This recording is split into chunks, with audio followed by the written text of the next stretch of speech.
Outrageous and unacceptable. That's what U.S. Congressman Greg Walden and State Representative Dennis Richardson are saying about Cover Oregon. That's a state-run insurance website which still has not signed up anyone since it launched 4 months ago.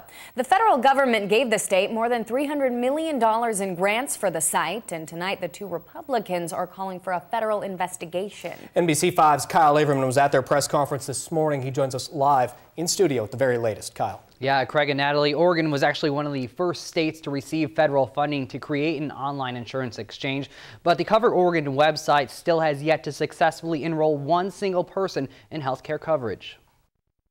Oregonians deserve accountability, they deserve answers, and it's time to pull the covers back on Cover Oregon and get them. U.S. Congressman Greg Walden and Central Point State Representative Dennis Richardson are angry and frustrated with Cover Oregon. $300 million for Cover Oregon has gotten us little but a broken website and an advertising campaign.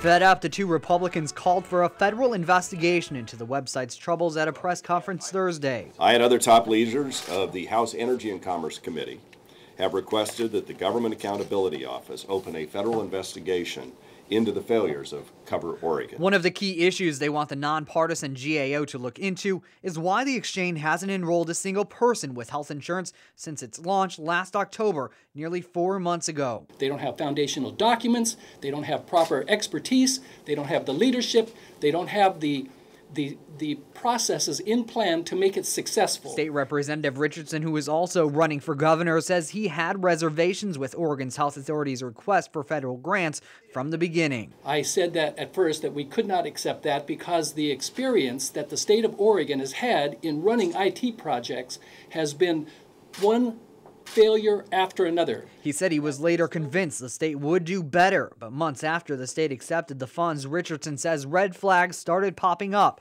after a quality insurance team was hired. The team did its job. They were warned every month to the greatest extent possible as to whether or not this project was moving forward, and if not, where the problems were. They ignored that. Oregon Governor John Kitzhaber has acknowledged the site's failures. On Wednesday, he told our partners at KGW in Portland that he was told those problems were addressed. We were told that those specific concerns had been investigated, had been reviewed, and had been addressed, and I was confident. You believed it?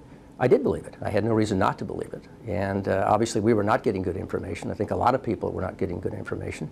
And as I said before, no one is more disturbed about that than I am. Nevertheless, these two men want answers, and they're taking the steps to get them.